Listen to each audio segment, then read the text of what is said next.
Hi, I'm John Lovins, otherwise known as Dr. Dynamic. Now, I've got some pretty interesting things to talk about today. First of all, it's about questions. How do we get what we want? What we have to do is we have to ask the right questions. How we frame our questions is really how everything is going to turn out. We have to start out with an idea, then we have to have an appropriate action, and then we have the outcome. So this is the way it works. We have our ideas, our intentions, and then that's called our idea system. We then move on to our value system, and we make sure that our value system is in line with our idea system. Once we have our value system in place, we have to create a belief system, believing that we will receive what we're after. And then after the belief system, we have the action system. Once we take the appropriate actions that match our belief systems and our belief systems plans, then we get the effect that we want. That's called the effect system. What is the beginning of success? It is arriving at the beginning before we go. So let me give you an example. We're going to start out with the very essence of our being, and this is according to universal law.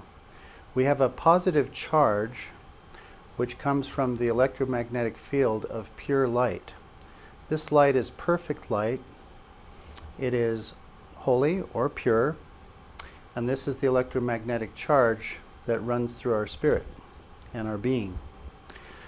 In addition to this positive charge, we have sets of universal laws which we employ to receive the desired effect, which could be greater intelligence, greater consciousness, greater physical being, greater love and emotions.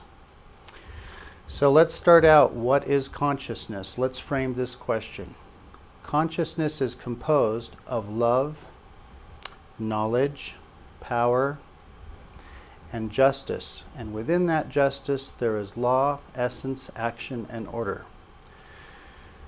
This is the very foundation, is consciousness. Along with this foundation, we have agency. Agency is comprised of agency, or the ability to choose between options.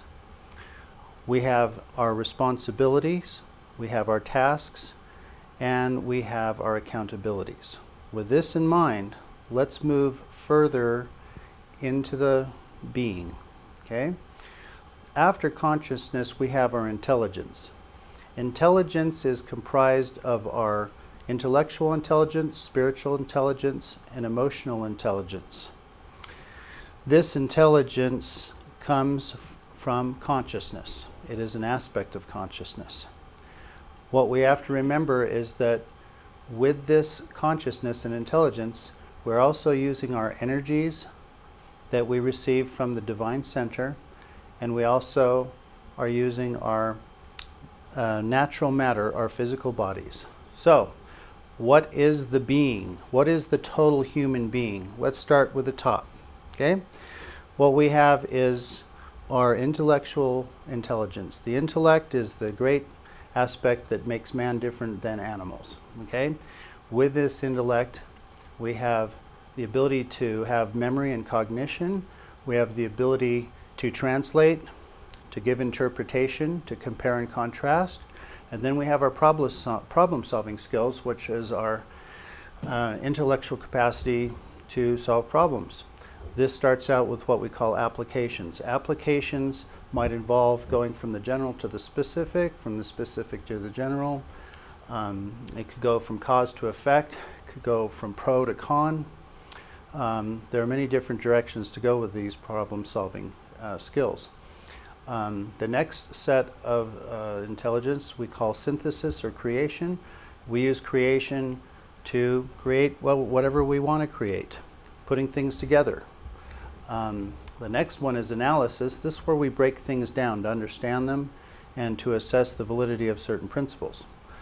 Our very last intellectual skill is evaluation, and that is where we observe what is going on with a certain situation. We make a thesis statement, and we create a case which supports our thesis.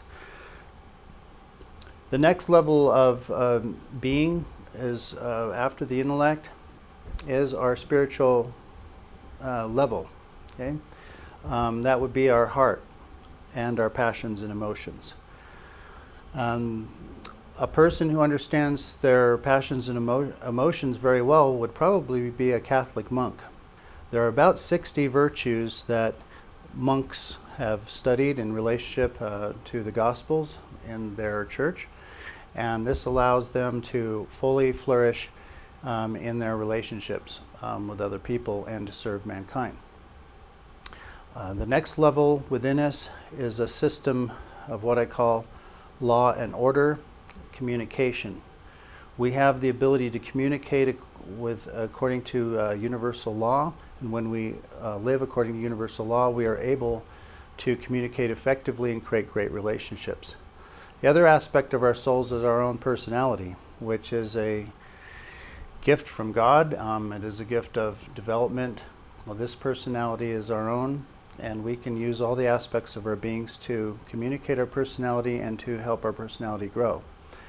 After this level, we have what we call our living centers, or our chakras, or energy centers. The Welsh called them cauldrons. The Norse called them the wheels. They are the very movement of being within us, starting at the crown all the way to the heart and down the body. This is our spirit and our chakras. The next level of being is our physical body and our connecting points. And connecting points are anything of our physical body that can connect with other objects of matter. And so what we need to do is live in such a way that we are creating, we are enjoying, we are learning, and we're savoring. Protecting ourselves, protecting family, and creating order in the universe.